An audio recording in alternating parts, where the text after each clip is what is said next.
আবু জাহেল ইতিহাসের এক অভিশপ্ত ব্যক্তির নাম। ইসলামের বিরোধিতা করতে গিয়ে একসময় সমস্ত মানবীয় গুণ হারিয়ে পশুর পর্যায়ে নেমে এসেছিল এই লোকটি। কোরাইশ নেতাদের মধ্যে সেই ছিল সাহাবীদের প্রতি সবচেয়ে নিষ্ঠুর। এমনকি নিজের ভাইদেরকেও বিন্দুমাত্র ছাড় দেয়নি আবু জাহেল। ইসলাম গ্রহণ করার কারণে নিজের দুই ভাইকে শিকল দিয়ে বেঁধে বছরের পর বছর বন্দী করে রেখেছিল এই পাষণ্ড ব্যক্তি।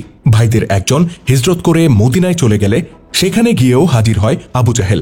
তাকে মিথ্যা কথা বলে মক্কায় নিয়ে আসে এবং মক্কায় আসার পর নিজের প্রতিশ্রুতি ভঙ্গ করে আবারও তাকে শিকল দিয়ে বেঁধে রাখে। নিজের একান্ত আপনজন ও পরিবারের সদস্যদের সাথে আবু জাহেলের এ ধরনের নিষ্ঠুরতা ও প্রতারণার কিছু গল্প তুলে ধরব ইসলামিক ভিডিও বাংলার আজকের পর্বে। আশা করছি ভিডিওর শেষ পর্যন্ত থাকবেন আমাদের সাথে।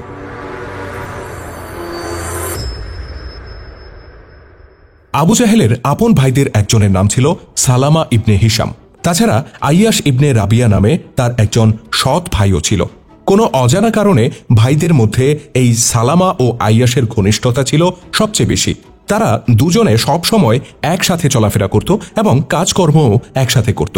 রাসূলুল্লাহ সাল্লাল্লাহু আলাইহি সাল্লাম যখন মদিনায় ইসলাম প্রচার করতে শুরু করেন, তখন কোরাইশ গোত্রের তরুণ ও যুবকদের অনেকেই নতুন এই ধর্মবিশ্বাসের প্রতি আকৃষ্ট হয়ে পড়েন।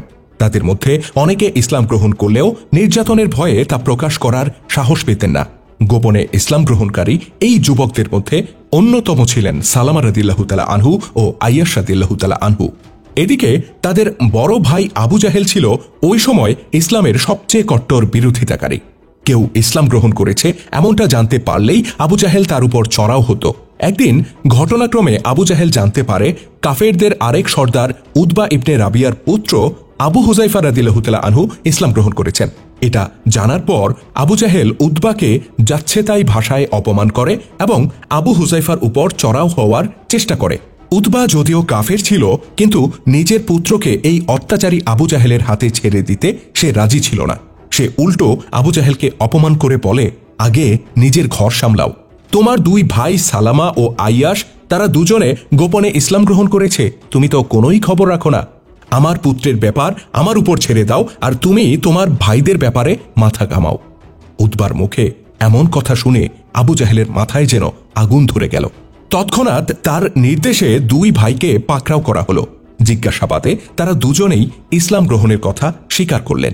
এতে আবু জাহেল আরো ক্ষিপ্ত হয়ে গেল এবং তাদের উপর অত্যাচার করতে শুরু করল।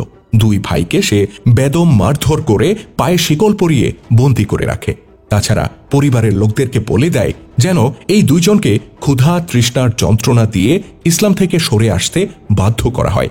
অবশ্য তার এই অত্যাচারে কোনো কাজই হয় না। সালামা ও আইয়াস রাদিয়াল্লাহু তাআলা আনহু ঈমানের পথে অটল থাকেন। এটা নবুয়াতের একেবারে প্রথম দিককার ঘটনা। এই ঘটনার আনুমানিক 10 বছর পর রাসূলুল্লাহ সাল্লাল্লাহু আলাইহি ওয়াসাল্লাম মদিনায় হিজরত করার সিদ্ধান্ত নেন। অধিকাংশ সাহাবী রাসূলুল্লাহর নির্দেশে মদিনায় চলে যান। তবে তাদের জন্য এই হিজরত করার বিষয়টি সহজসাধ্য ছিল না, কারণ কোরাইশ মুশরিকরা তাদেরকে মক্কা ছেড়ে মদিনায় যাওয়ার ব্যাপারে বাধা দিচ্ছিল। বিশেষ করে সালামা ও আইয়াস রাদিয়াল্লাহু তাআলা আনহুর জন্য এই কাজটা খুব কঠিন ছিল, কারণ তাদের দুজনের উপরেই আবু জাহেলের নজরদারি ছিল। এরই মধ্যে একদিন হযরত আইয়াস রাদিয়াল্লাহু তাআলা আনহু ওমর রাদিয়াল্লাহু তাআলা আনহুর সহযোগিতায় কোনো রকম পালিয়ে যেতে সক্ষম হন। কিন্তু সালামা রাদিয়াল্লাহু তাআলা আনহুর কপাল ছিল নেহায়েত মন্দ।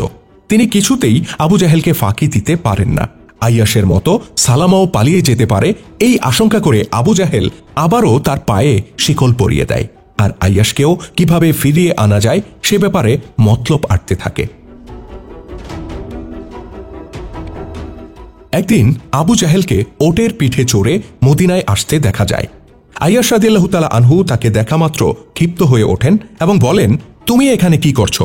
তুমি কি ভেবেছ আমি তোমার সাথে মক্কায় ফিরে যাব? তুমি কখনোই এমনটা আশা করিও না। আবু জাহেল খুবই আহত কণ্ঠে বলে, আমার দুর্ভাগ্য এই যে তোমার মা আর আমার মা একই নারী। তুমি মক্কা ছেড়ে চলে আসার পর সে খাওয়া দাওয়া ছেড়ে দিয়েছে।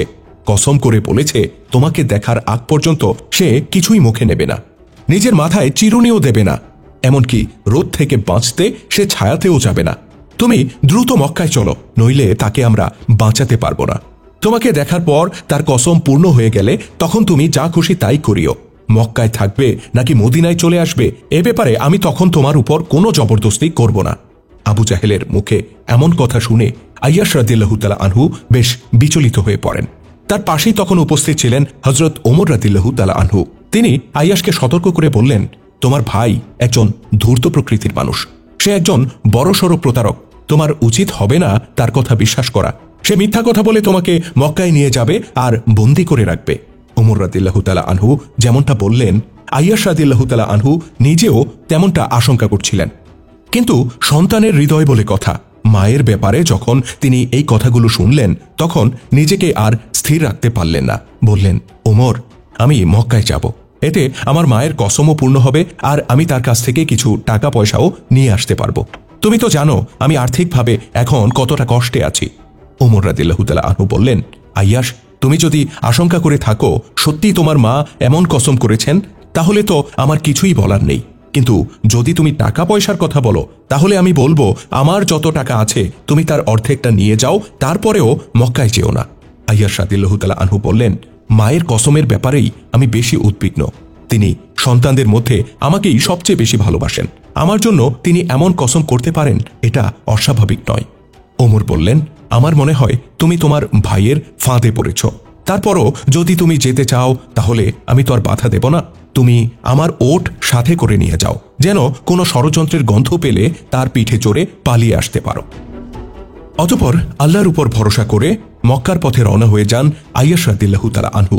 কিন্তু শহরে প্রবেশ করেই তিনি বুঝতে পারেন ওমর রাদিয়াল্লাহু তাআলা আনহু যে আশঙ্কা করেছিলেন সেটাই সত্য। তার মায়ের কসম করার বিষয়টি সম্পূর্ণ মিথ্যা ছিল। তিনি ঘরে প্রবেশ করলে আবু জাহেল তাকে পাকড়াও করে এবং সালামা রাদিয়াল্লাহু তাআলা আনহুর সাথে তাকেও পায়ে শিকল পরিয়ে বন্দী করে রাখে। আইয়াশ রাদিয়াল্লাহু তাআলা আনহুর তখন আফসোস করা ছাড়া আর কিছুই করার ছিল না।